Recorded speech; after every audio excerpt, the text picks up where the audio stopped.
Պարոն Գաբրիելյան, ուզում եմ ասեք, ջթները ինչ ժամկետով են տրվում եւ կոնկրետ ինձ հետաքրքրում է Սևանա լճից մեխանիկական եղանակով ջուր վերցնելուց, քանի պոմպակայան է ջուր վերցնում, յուրաքանչյուրը քանի լիտր վարկյանում, կարծում եմ դա կարևոր հանգամանք է եւ կարևոր փաստ է եւ դուք ձեր ձեռքի տակ պետք է ունենաք, որտեւ գաղտնիք չէ, որ սա ռոռոկման սեզոնն է գալիս, ես ուզում եմ, որ դուք հստակ ինձ ասեք, որ Սևանից քանի լիտր ջուր վարկյան, քանի լիտր վարկյան ջուր է վերցնում եւ ջթների ժամկետները ինչպես է կարգավորում այս տեխնիկական մասով եւ այն մյուս կենցաղային ուները մաքրելու խնդիրը երբ առաջացա եւ կոնկրետ Հայաստան Հանրապետության որ տարածաշրջաններում այդ խնդիրները կա, ուզում եմ առարկայական փաստարկված ինձ ասեք, էլի երկու խնդիր պետք է դուք հիմա հարցից երկու հարցը, մեկը Սևանա լճից մեխանիկական եղանակով քանի պոմպակայանա ջուր վերցնելու, յուրաքանչյուր ինչ լիտր վարկյանում եւ ինչ ժամկետում, սա մեկ, եւ երկրորդը այս ջթները, որ մտնում եք կետիուները մաքրելու դուք, քանի տարածաշրջանի որ կետերին է վերաբերում կորած, խնդիրը առաջացել է, որ դուք օրենսդրական փոփոխություն եք բերել։ Ուզում եմ, որ փաստարկված ասեք էլ այդ երկու հարցը։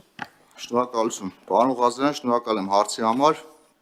Անկեղծ ասած, հենց հիմա ձեռքիս տակ չկա թվերը, որ ասեմ, թե քանի պոմպակայան է գործելու, բայց կարող եմ նշեմ, որ ջրօգտագործման թույլտվությունները նախկինում, որ մենք տալիս էինք Սևանի ջուր բաց թողելու համար, այդ ժամանակ ներառված չէր Սևանա լճի նախագծով ներառված չէր նաև Սևանից Գեղարքունիքի մարզին տրվող ջթների քանակը, եթե չեմ սխալվում, դա 6 միլիոն խորանարդի կարգի է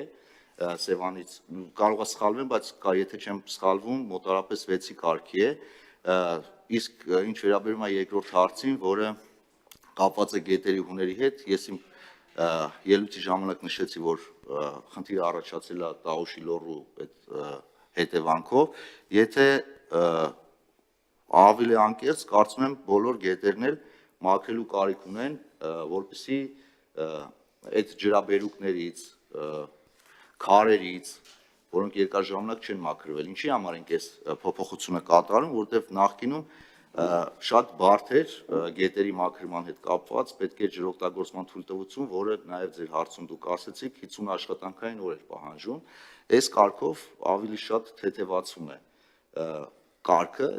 գետերի մաքրման կարգը, օրինակ եթե գետերի հունը չի փոփոխվում մաքրելու ժամանակ, այդ ժամանակ ջրօգտագործման թույլտվություն չի պահանջում, բայց ջրօգտագործման թույլտվությունը 50 աշխատանքային օր, գիտեք, ինքը երկար է, այսօր պետքա մաքրել, ասենք այդ նույն աղետների հետևանքով առաջանալու ժամանակ, եթե սպասենք ջրօգտագործման թույլտվություն ստանալուն կամ բան, արդեն բավականին ժամանակ կանցնի, մենք սրանով ավելի թեթևացնում ենք, եթե այդպես բաներ անհրաժեշտ լինի, դրանք թեթևացված կարգով անցկացնեն, այսքանը։ Շնորհակալություն, արձագանքնեք, պարոն Ղազարյան։ Այո, պարոն Գալումյան։